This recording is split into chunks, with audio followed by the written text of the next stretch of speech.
Bonjour à tous. Aujourd'hui on se retrouve dans un contexte un petit peu particulier puisqu'on ne se retrouve pas à la médiathèque mais dans ma caravane qui me sert aussi d'atelier couture quand c'est les beaux jours. On se retrouve pour fabriquer un masque, le masque en bec de canard, donc qui est celui-ci le prototype que j'ai préparé. On suit pour ça le schéma que vous pouvez maintenant retrouver un petit peu partout en fin de compte, que j'ai photocopié et puis que j'ai découpé à la taille que je souhaitais. Je vais un peu plus tard vous faire un tuto aussi pour le masque appli qui serait a priori un peu plus protecteur puisque dans le masque bec de canard vous avez une couture centrale par laquelle pourraient passer des microbes. Bon, pas d'inquiétude cependant, vous avez quand même une face extérieure, une face intérieure et vous avez encore une autre couche de tissu en dessous. D'accord, donc il ne faut pas non plus virer dans la parano, mais en tout cas, ça vous laisse le choix entre les deux. Je pense que ce sera surtout une question de confort, et peut-être que certains d'entre vous seraient gênés par le fait qu'il y ait une superposition de tissus, et auraient peut-être l'impression d'étouffer. Donc ça vous donnera le choix. L'idée, c'est vraiment que vous puissiez en faire vous-même, même si vous ne cousez pas tous les jours, vous pouvez très bien faire des coutures aussi à la main. C'est peut-être un peu plus long, mais en tout cas, chacun peut le faire chez soi. Ce n'est pas si compliqué que ça. Alors, pour ce masque bec de canard, vous allez avoir besoin de tissu pour l'intérieur, d'accord? Donc en fin de compte, c'est ce gabarit-là que j'ai découpé dans du tissu. 2 fois pour l'extérieur, 2 autres fois pour, on va dire, le côté intérieur, et encore 2 autres fois pour le côté molleton. Donc moi je n'avais pas de molleton fin, donc j'ai pris, vous voyez, de la polaire. Mais l'idée c'est que en ces temps, on fait un peu comme on peut avec ce qu'on a.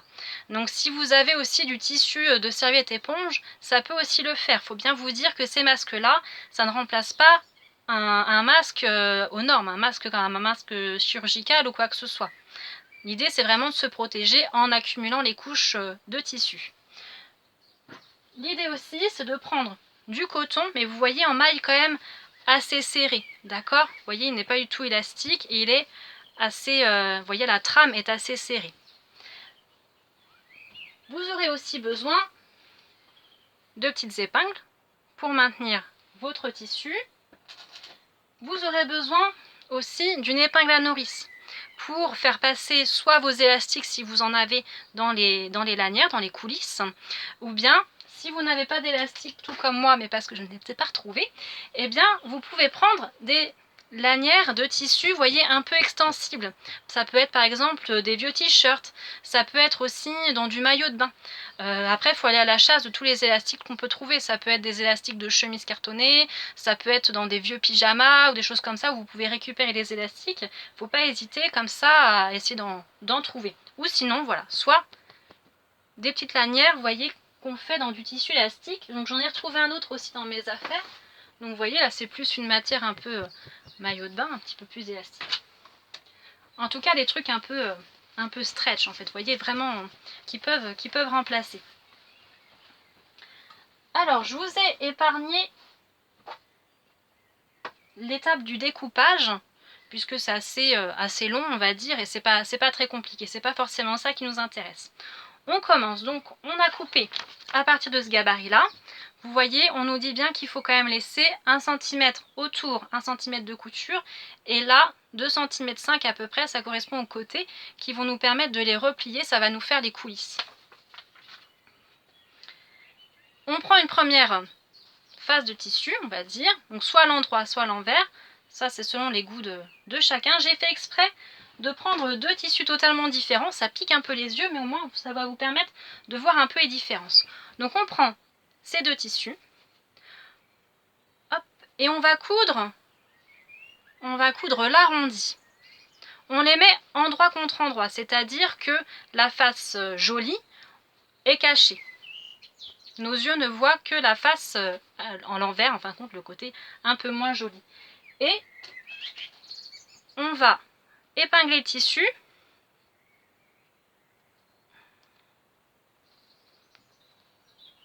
Comme ça, il ne bougera pas quand on va le coudre.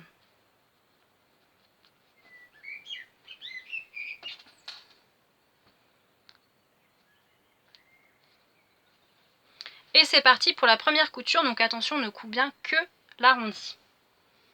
Hop, c'est parti. Donc soit à la machine à coudre, si vous savez vous en servir, soit à la main, si vous n'en avez pas. C'est un peu plus long, mais le résultat sera le même de toute façon. L'idée, c'est vraiment de vous constituer un masque pour vous protéger un minimum. C'est parti.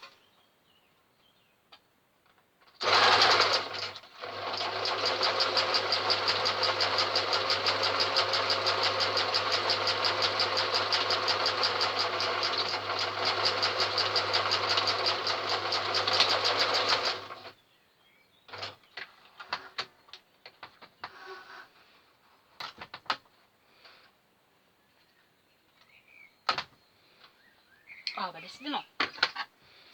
Voilà.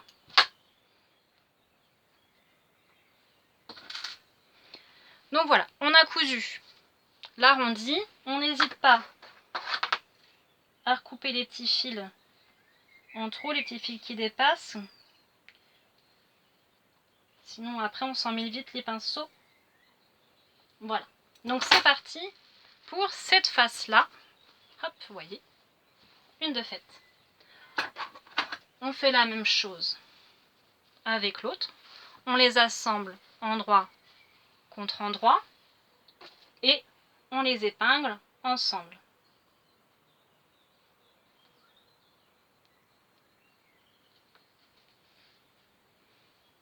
On essaie de faire en sorte que les traits se superposent au mieux. Voilà. Et c'est parti. Que l'arrondi.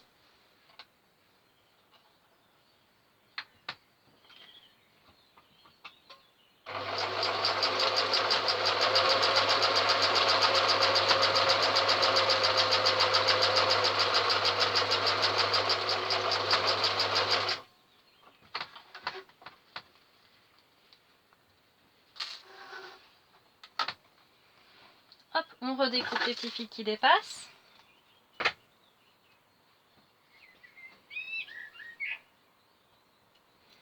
Et voilà, on a une deuxième face de faite pour l'arrondi. Donc on a notre tissu de devant et notre tissu de derrière qui sont faits. On va maintenant s'attaquer à la partie qui sera à l'intérieur, qui nous sert à remplacer le molleton. Donc là, vous voyez, j'ai aussi laissé 1 cm de couture, sauf ici, en fin de compte, ça correspond au côté. Là, on n'a pas besoin de laisser les 2 cm 5 ou 3 cm parce que ça ne servira pas à faire les coulisses pour les élastiques. Là, c'est vraiment pour faire une couche de tissu en plus. Donc pareil, endroit contre endroit, on épingle. Et on va coudre.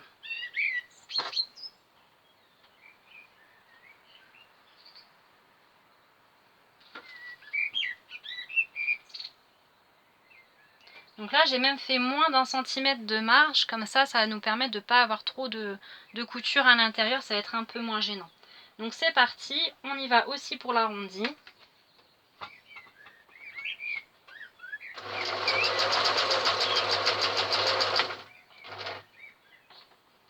Hop, j'ai un petit souci de fil qui s'en mêle, pas grave.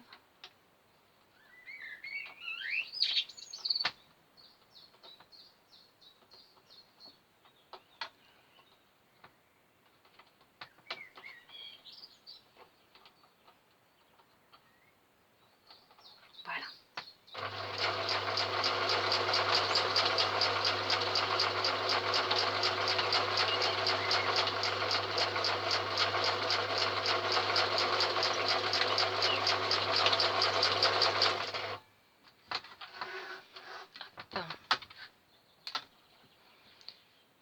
Donc là, pareil, c'est reparti.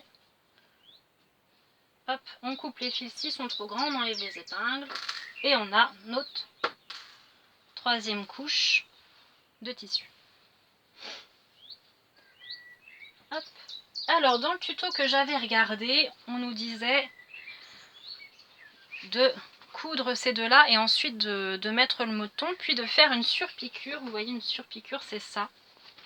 C'est une autre couture qu'on fait au bord, une couture qui est visible pour fixer le molleton à l'intérieur. Moi j'ai pas trop, je pense que j'ai dû louper une étape ou j'ai peut-être été trop impatiente, je sais pas, mais en tout cas mon molleton à l'intérieur, il a tendance un peu à se replier un peu sur les mêmes, ça me satisfait pas.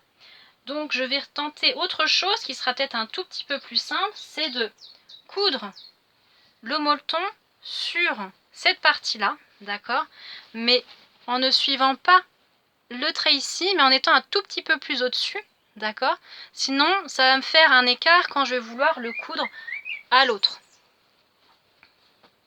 On va le mettre un tout petit peu au-dessus.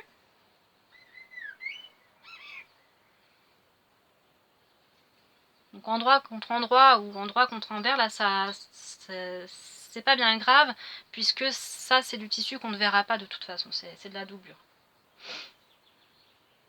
Donc voilà, donc on va juste faire une petite couture ici pour pas qu'il bouge, pour qu'il nous laisse tranquille. Donc juste au-dessus, comme ça viendra pas nous embêter aussi quand on va vouloir coudre l'autre tissu. Donc on commence par le haut. Hop.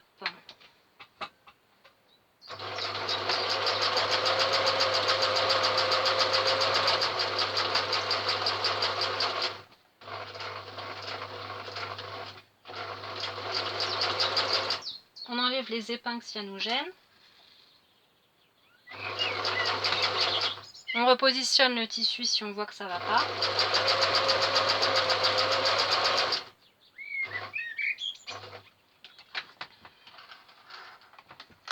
Voilà. Donc j'ai fait exprès aussi de prendre du fil de couleur pour que vous voyez bien la différence. Donc j'ai cousu un tout petit peu au-dessus du trait. Et on va faire pareil pour le bas.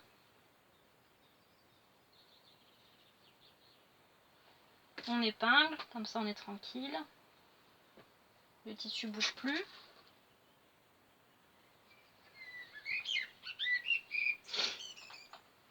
Et c'est parti pour le bas.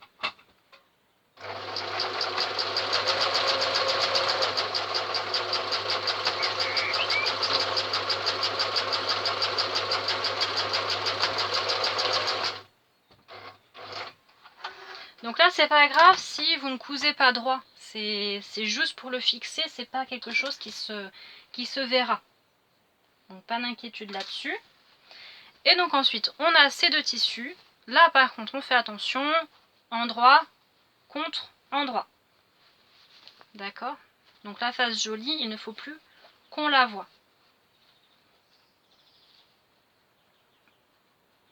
Et donc là pareil, on va réépingler le tissu.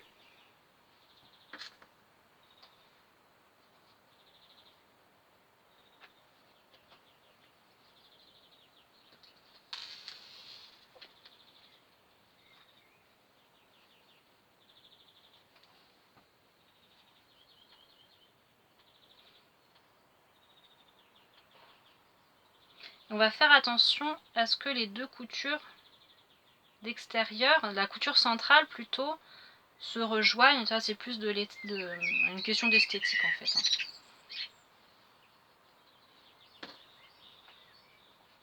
C'est histoire de vouloir être un peu plus exigeant.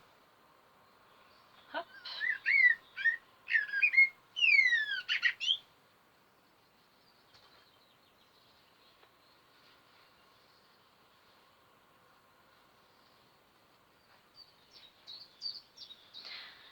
Voilà, j'ai épinglé mon tissu, vous voyez, endroit contre endroit. Et maintenant, on va coudre juste le dessus et le dessous. D'accord? Le côté, on les laisse comme ça, entrouvert, ça va nous permettre de le retourner. D'accord? Et c'est ça c'est les côtés en fin de compte qui vont nous permettre de faire les coulisses. Donc on s'occupe que du bas et que du haut. Et là par contre, eh bien, on coud selon les tracés. C'est parti.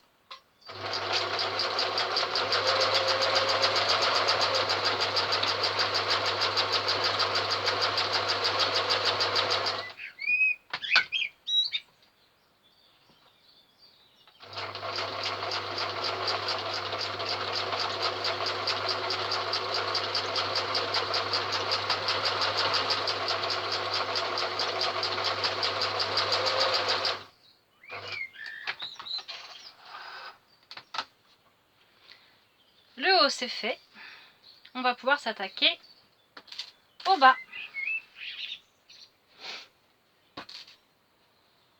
Et c'est reparti, pareil, on coud selon le tracé.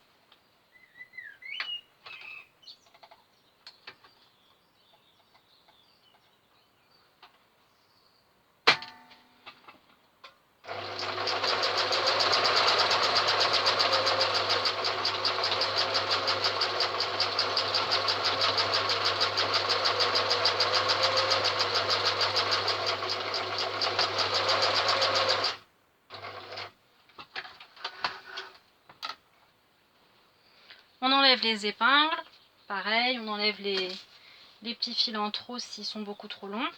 Hop, on enlève toutes les épingles, surtout sinon ça va nous empêcher de le retourner. Et donc on utilise un des deux côtés qu'on n'a pas cousu pour tout retourner. Et là c'est magique.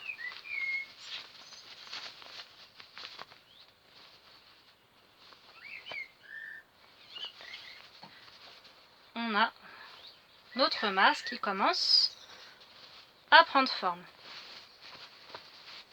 Donc vous avez bien la face du devant, la face du derrière et puis du coup le molleton à l'intérieur. L'étape d'après, ça va être de faire les coulisses. Pour ça, vous allez plier. Donc d'abord, vous allez devoir choisir quel côté vous allez vouloir qu'on voit en fin de compte. Est-ce que ce sera celle-ci avec plein de fleurs ou alors celle-là un petit peu plus basique? Allez, on va être un peu fun. On va choisir les grosses fleurs, c'est le printemps après tout. Si c'est cette face-là que vous avez choisie, vous allez du coup plier une, deux fois. D'accord? De ce côté-là, rien ne change, mais de ce côté-là, vous aurez un côté fleuri. Hop, on épingle.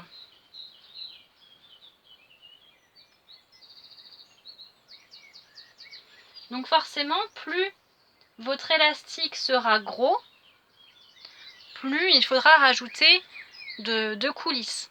Bon, nous, nos brins font à peu près 1 cm, donc ça va aller. Pensez aussi, puisque vous allez devoir faire passer votre épingle à nourrice, qu'il faut aussi qu'elle passe dans la coulisse, d'accord?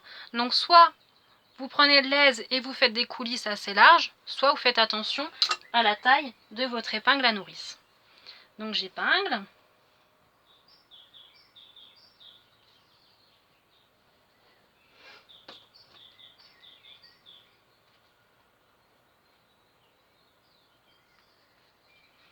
Donc voilà pour un côté. Et on fait pareil de l'autre côté.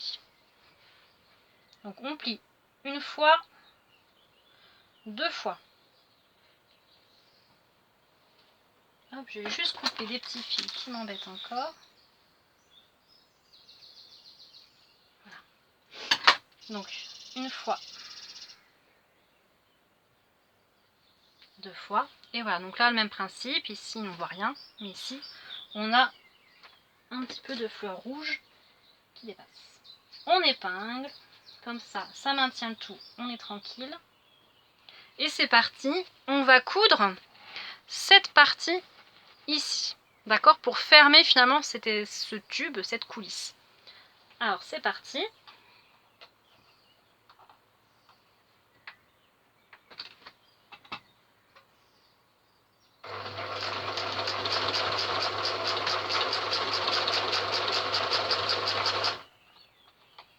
Hop, j'ai encore un petit fil qui se coince.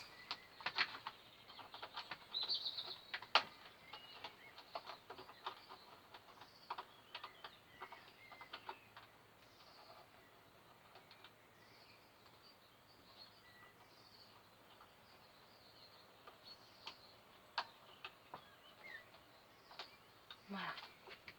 Hop, c'est reparti.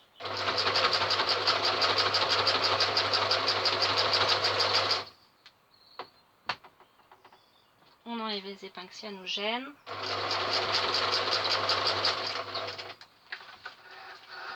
Et on coupe les fils au plus près. Comme ça, ils ne nous gênent plus.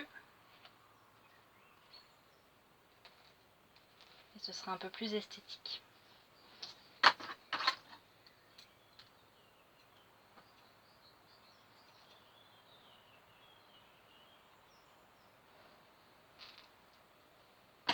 Voilà ce que ça donne pour un des côtés. Donc là vous avez vu la couture. Et ici du coup la couture qui est juste sur ce côté là. Et on va faire pareil de l'autre côté pour fermer l'autre coulisse. Hop, donc on coince, c'est parti.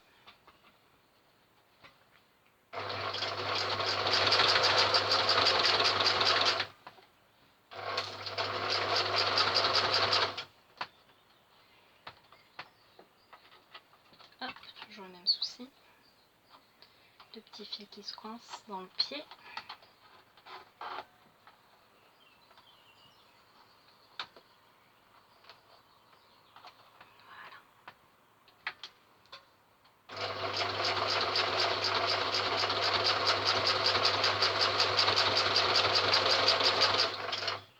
Hop. Et voilà pour l'autre couture.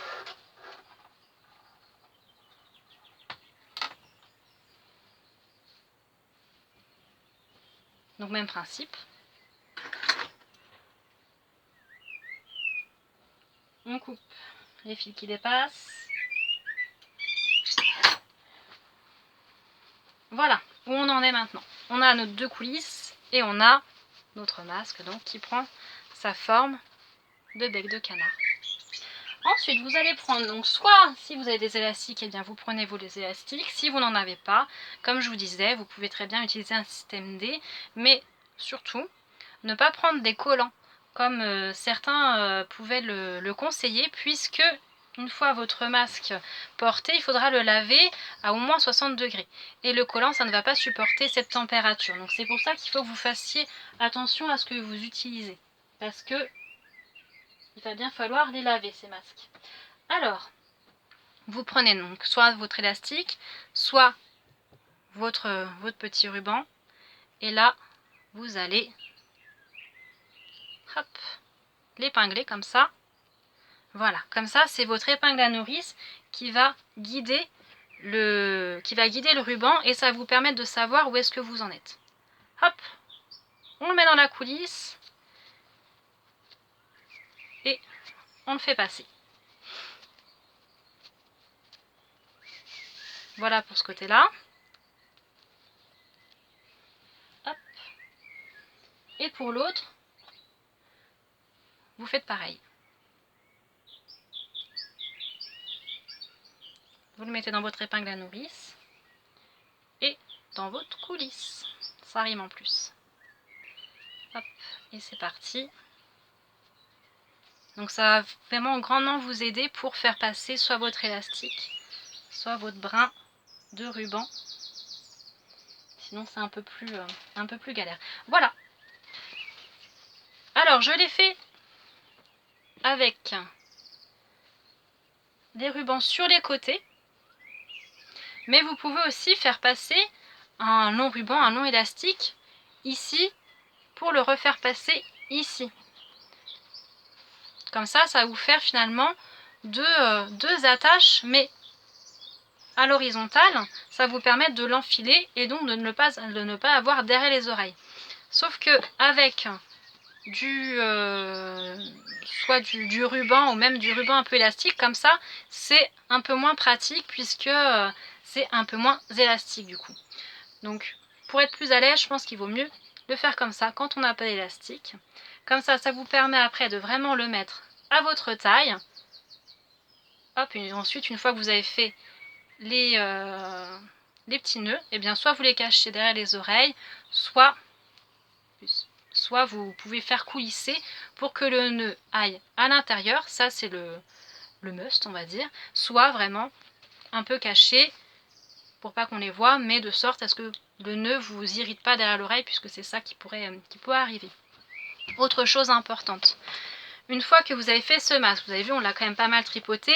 La machine à coudre, elle est très bien, mais elle peut être aussi vecteur de microbes. Donc il faudra surtout tous les nettoyer. Et une fois qu'ils seront nettoyés, dès que vous les sortez de la machine, il faudra vous laver les mains dès que vous les manipulez. Vous les sortez de la machine, vous êtes lavé les mains. Ensuite, vous les étendez. Quand vous les détendez, vous vous relavez les mains. À chaque fois, avant de le manipuler, il faut vraiment vous laver les mains à chaque fois pour ne pas justement le contaminer.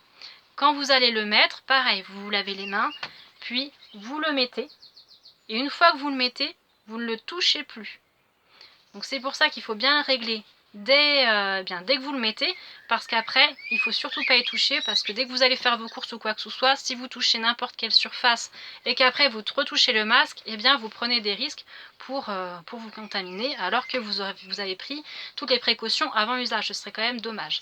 Mais bon, il ne faut pas non plus virer dans la parano, il faut vraiment faire ça au mieux en tout cas, et toujours se laver les mains pour être sûr, soit avec du savon, du gel hydroalcoolique, mais en tout cas, voilà, faire bien attention dans la manipulation des masques, puisque ça ne vous protège pas autant qu'un vrai. C'est toujours mieux que rien, on n'arrête pas de le dire, mais voilà, faites vraiment attention dans la manipulation. Voilà, pour moi, c'est fini. Si vous avez d'autres questions, eh bien, vous pouvez me contacter soit via la page Facebook de la mairie, soit via l'adresse mail de la bibliothèque. Si vous avez besoin qu'on fasse d'autres vidéos pour autre chose, vous me le dites aussi. La prochaine fois, on fera le tuto du masque appli qui est beaucoup plus rapide à faire et beaucoup plus simple. Mais n'oubliez pas que c'est l'occasion de se mettre un peu à la couture, que là je l'ai fait à la machine, mais vous pouvez très bien le faire à la main, c'est juste un tout petit peu plus long, mais il n'en sera pas moins sécurisé, on va dire. C'est pas parce que c'est fait à la machine que c'est forcément mieux. Eh bien, à bientôt.